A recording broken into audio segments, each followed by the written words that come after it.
So I'm going to give you a little peek in our seed starting setup. Everything that we grow is either grown in this tent or in our spare bathroom in the basement. Nobody uses it, everybody's afraid of it, so there is a grow rack in there. The humidity situation isn't optimal, so we prefer to start things in here, but we do have that as a backup space as well. But most everything gets started in here. It's a VivoSun tent. It's 4 feet deep. It's pretty tall. I think it's either 6 or 7 feet tall. And the tent is not necessary. We only have the tent because it's in our basement, and our cats pretty much live down here, and they like to hop up on the shelves and rip plants out. So this tent is to keep them out and keep our kids out if they're down here, but usually they're pretty mindful of the space. So let me show you what we've got. Inside of our grow tent, we have this 6-shelf utility rack, and it's where we put all of our seedlings. We leave the shelves stationary, so we leave those in place, and then to bring the trays closer to the light, we will either use just old 2x4s, move them to a different shelf, and then move them as they grow and take away 2x4s. We also have these little string cords. These definitely aren't set up right, but they're set up how is most effective for us to use them in this setup. I know you can set them up differently, but there's just not a whole lot of variation here. So this is how we have them set up. You can also move shelves with this rack. That's a total pain in the butt, especially as things start to fill in here. We ordered this rack off of Amazon, but I've also seen them at Target, Lowe's, any kind of like big box stores, and they'll sometimes run specials on them. But ours is 4 feet long, and then we can fit 4 of the 10-20 trays on each shelf. So we have 6 shelves total. We don't use the top shelf. So 5 active growing shelves with 4 trays each. So we can fit 20 10-20 trays. The 10-20 trays that we use are by Bootstrap Farmer. We can either put cells in here, little pots, or we can do our soil blocks directly in there as well. It just depends on what I'm starting and who I'm starting it with. If I'm starting it with my kids, they prefer the traditional cells. Smaller plants I will do in soil blocks. These are all just getting germinated now, but my kids can't really help as much with soil blocks. So we still kind of prefer to start in cells right now, but each of the Bootstrap Farmer 10-20 trays and all of the 10-20 trays, they hold 12 of these little 6-packs, or 12 of the little, 6-packs, and then 4-packs. I also will use old nursery pots from starts that I've bought. So just like a whole hodgepodge situation on the cells that I do use. But these ones, the 6 and the 4s here, I bought specifically for these 10-20 trays, and then I just use whatever I have on hand. The Bootstrap Farmer trays though themselves, they're a little more expensive than what you can find at like Lowe's or your nursery center. Most nursery centers have like the really cheap plastic ones.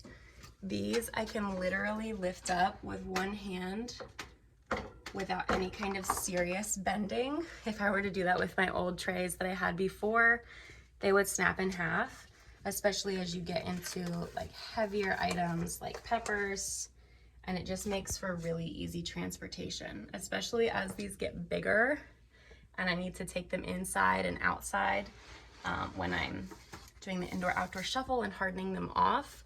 These trays have been worth every extra penny. Most of the other trays will last 1 or 2 growing seasons, and then they'll start to crack, break, or even fail you when you're carrying them, and I've lost some plants to that as well. These I would highly recommend.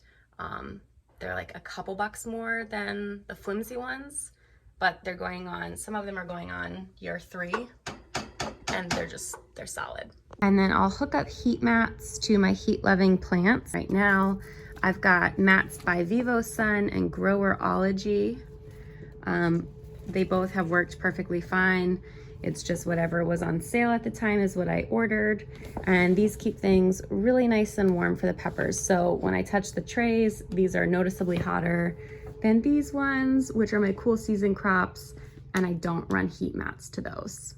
So I will use the heat mats pretty much exclusively on summer crops, flowers, warm season flowers. I should be more specific because I've got a lot of flowers going that are cool season flowers, not on heat mat. But I really, really, really love heat mats for peppers, eggplants, and tomatoes and other warm season crops. For cool season crops, like all my greens, chard, kale, celery, I will not use heat mats. Spring, fall crops, they don't need it hot to germinate, but peppers, tomatoes, and eggplants, and anything similar, yes. Heat mats are a must unless you're in a really warm and sunny spot in your house. And you probably can get away without using a heat mat, but just be really mindful of the temperature in the room you're starting in.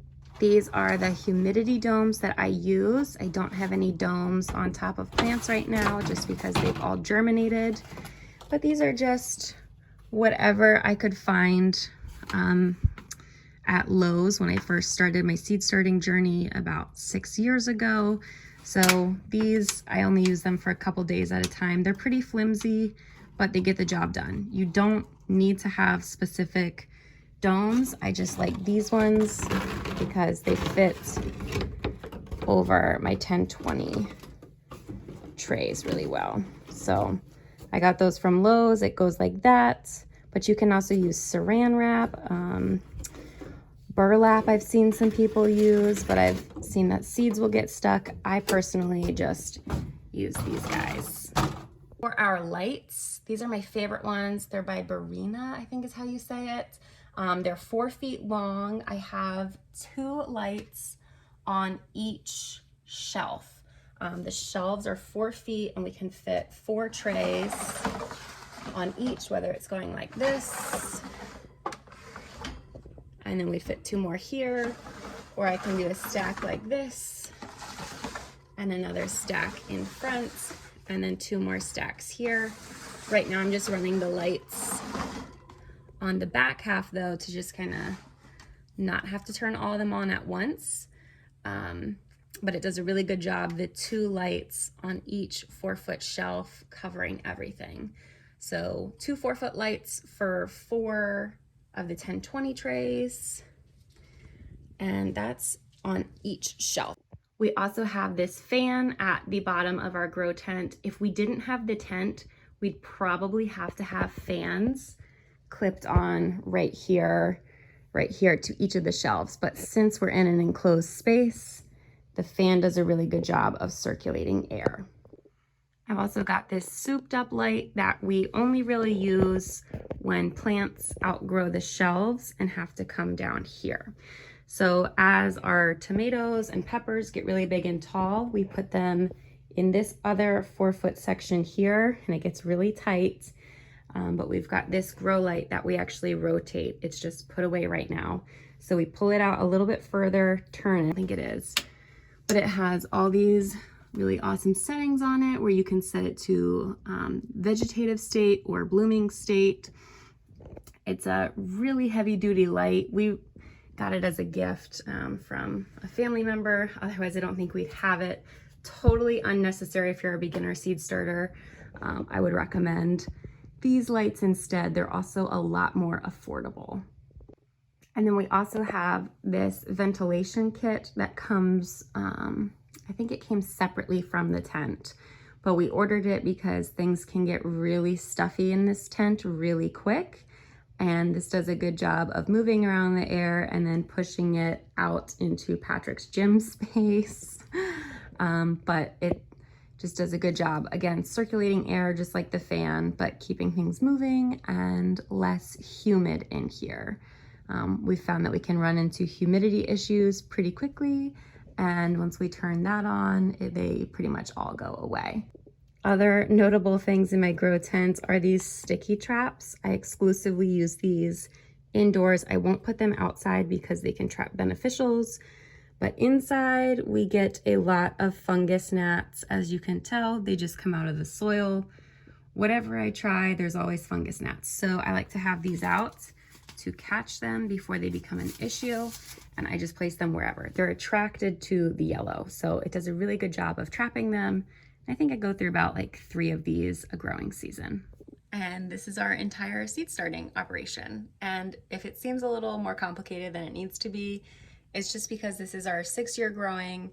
We've kind of fine-tuned how we like to start things, where we like to start things in our house, and what's best for us. This isn't going to be best for everyone, but if you're new to seed starting, all you really need is a space to start, a good source of light, containers to start in, and a tray to hold your containers and bottom water from. Humidity domes, yes, important for starting germination, but you can get creative. You can use takeout container lids, saran wrap, anything. So no matter what your situation is, you can start seeds. This is just how we personally start it. But yeah, just get creative and happy seed starting. Thanks for watching.